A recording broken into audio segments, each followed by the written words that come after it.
Following the success of the I Speedran The Seed snifferish video, I began looking for other content creators I could use as seeds and speedrun.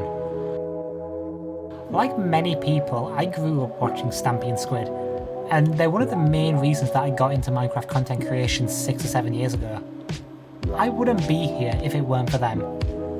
And after looking at the seeds, the seed iBallisticSquid seemed like a fun one to speedrun. So I did.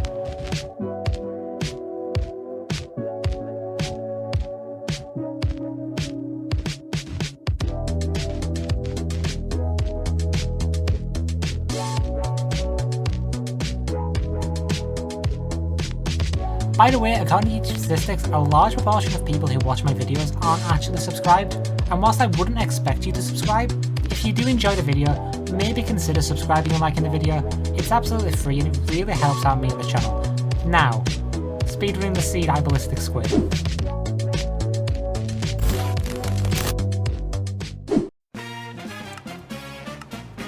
So the run starts off pretty much how you'd expect a run like this to start, how you'd expect a scouted seed to start off.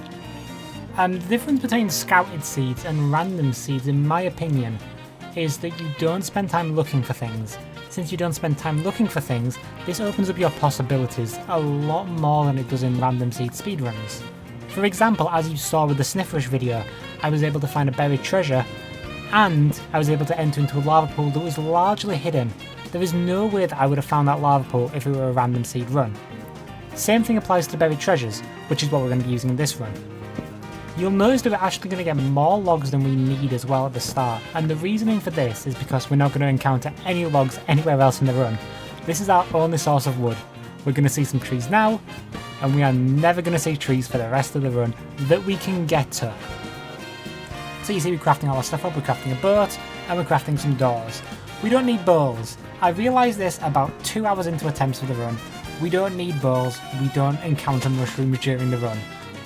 You'll see I accidentally dropped my crafting table because I'm such an excellent professional speedrunner that I can allow myself to lose those 3 seconds of going back and picking up the crafting table. And also, I'm just bad.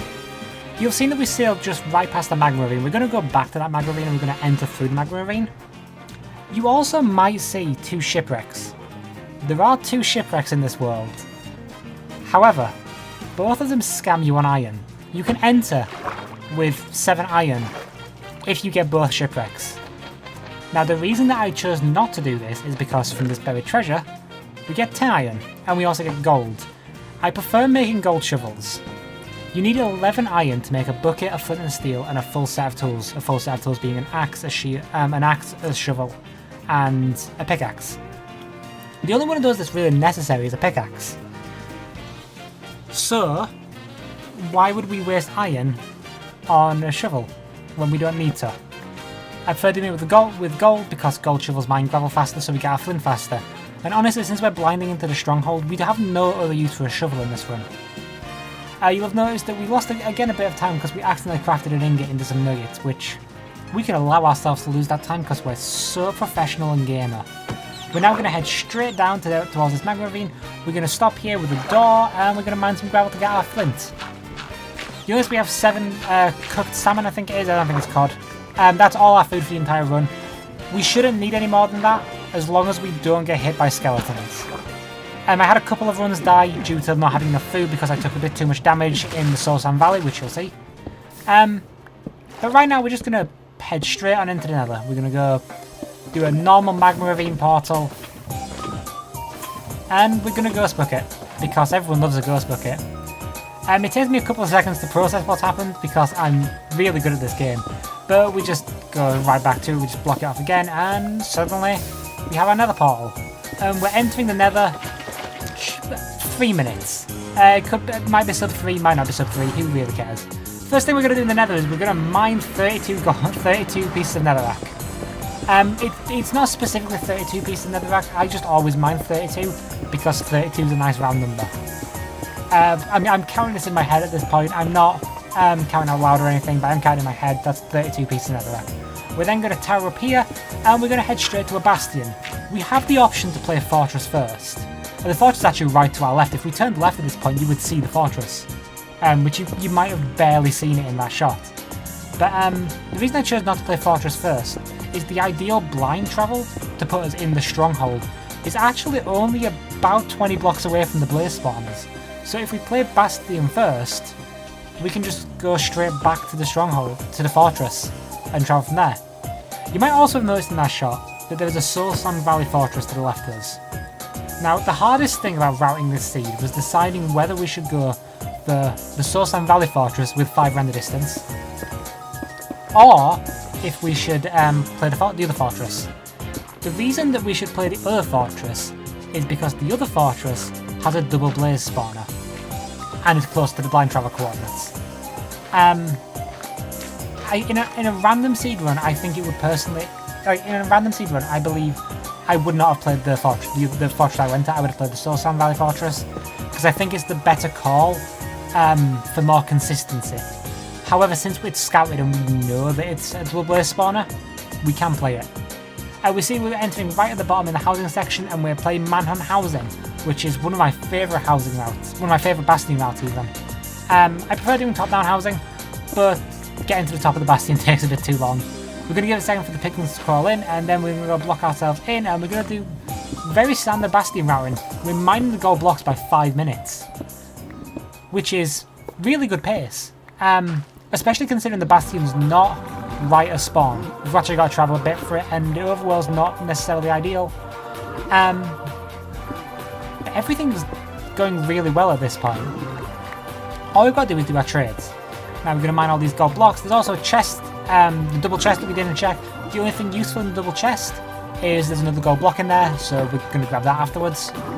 But not before we block the piglins in, right here with all the gold, and head on up. This seed, while I'm trading and I'm playing on my inventory, this seed took about 4 hours of routing and running, which isn't bad.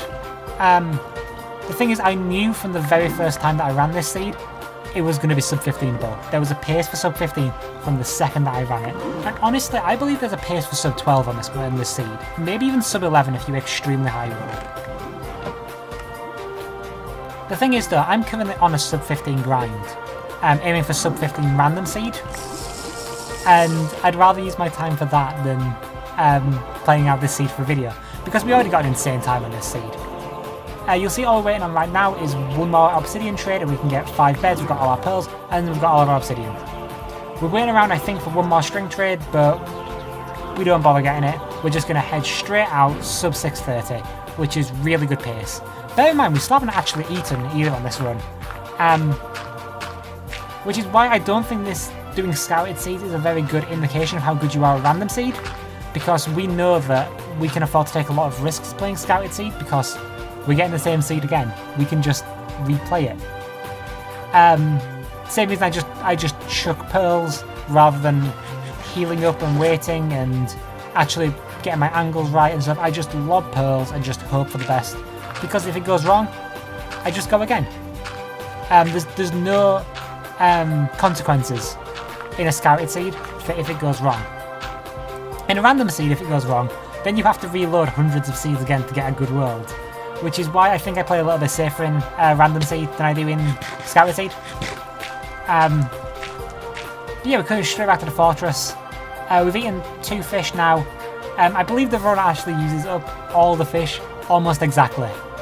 But here you see we're just going right across here. Going to use the gravel to go across the soul sand bit, and then we're going to pearl clutch onto here and head straight up towards our double blaze spawner. If I saw this in a random seed run, I would freak out. Now, one of the bad things is that we don't actually have enough beds to blaze bed. I would have really liked to have blaze bedded one of these spawners to really truly maximise spawns. In an ideal world, I'd like to blaze bedded both of these spawners, because that would have provided insane blaze rates. While we're waiting for the blaze to spawn, we're going to craft all of our string into wool and this wool into beds. And we've got 5 beds. We also have enough crying obsidian and glowstone for 2 respawn anchors. I don't feel comfortable using 2 anchors, I prefer using 1 anchor. If I can't 5 bed 1 anchor, like I said, it's a scouted seed, I'd just go again. The blaze rates were actually pretty bad. I haven't counted, but so far I've gone 1 for 3. I don't believe either of these drop. So that's 1 for 5. Oh, that one does. That's 2 for 5. And now we're just going to craft our respawn anchors. Our respawn anchor. And we've got 2 blaze rods. And we're still not even at the 9-minute mark, which is really good. Something I noticed rewatching this bit is that one of the blades does actually drop. I just don't pick it up right there. I didn't pick up that rod. I only have 2. There's 1 rod down on the floor. The issue with this is the seed is a 2i, which I don't know if I mentioned yet, but the seed is a 2i, so we can leave on 5 blaze rods. And we take a bit of damage there, which isn't ideal. We also take a bit of fire damage, and I realised that my fire resistance has run out. Luckily we don't get hit, and I can just chug another fire resistance potion. Neither of those drop. And now we're just waiting on spawns. I'm going to mine out some blocks, and suddenly this blaze appears out of nowhere, literally out of thin air. Doesn't drop, because why would it? We hear another blaze, and I think about going for it, and I decide not to. I decide I'm just going to stick with the spawners. I'm just going to stick to what spawns in the spawners. I'm going to be smart, because this is the furthest I've actually got in a run before. I had one other run that got to blaze spawner, but died because a magma cube, like a big magma cube, one of the large ones, trapped me in a corner, and I couldn't get out. It was a real pain. And we hit another 5-minute lag there, and we pick up our 4th rod and our 5th rod, and we're out. Pick up our crafting table. We don't need to pick up the crafting table. The reason I pick up the crafting table is probably just because I'm used to playing random seeds that I might need it. Same reason that I a lot of times accidentally crafted bows even though I don't need them. And now I'm just figuring out how to get to the blind spot, because this is the first time I've actually blinded in a run. In one of these scouted runs. We come down here, and we build our portal here. We build the portal rather slowly. The reason we build the portal slowly is we only have 10 obsidian. If we misplace one, we don't get another shot. We have to just run it again. And by this point, I was getting a bit tired of doing these runs. But you'll see we're going to blind right into the stronghold. And we're going to head straight for the portal room. Which, as I mentioned before, is a 2i, and then we're just going to kill the dragon. This seed was a lot of fun to run. And I'm not expecting anything to come of it. But I will be posting on TikTok about this seed. There'll be a link down in the description to the TikTok that I post about this run. And I'd really appreciate if you could tag Squid in it. I'm not an artist by any means. And the best sort of homage that I can do to people that inspired me is this, speedrunning their seed in Minecraft. I did it with Snifferish, I intend to do it with a couple of other creators as well. But yeah, this is what I do. You see, I actually forgot to place down the respawn anchor, which, good job, Buggy. Top level speedrunner right here. I forget how anchors work, I was about to click it, which I would have laughed if I did. But I've only got 5 beds, I've got 1 anchor. Normally I wouldn't be comfortable with this, but I need to get more comfortable with this, so I'm going to play it out. We're just playing on the dragon to perch now. We're playing ground, we're not playing tower, because why would we play tower? There's no need to play tower, we can just play ground. And yeah, now we just wait for the dragon to perch. There's a couple of times I think the dragon's going to perch and it doesn't. But I get a time that even though it's not as fast as I would like, I'm still proud of, because it's a very specific number that I enjoy. I think the dragon's going to perch there, and it just doesn't. It simply doesn't. Which, good job, game. Good job. All we're doing now is waiting on a perch. So like I said, if we could tag Squid in this, if we can get him to see it, that would be amazing. I'm not expecting anything of it, but if he did see it, he's one of the reasons that I got into creating Minecraft content some many years ago. We're going for the 1 cycle in a second. But many years ago, he's one of the reasons that I got into doing this. And it would mean the world to me if we got it to him. And the dragon snaps. And we're going for the 1 cycle. I'm going to leave you on this 1 cycle. Enjoy it.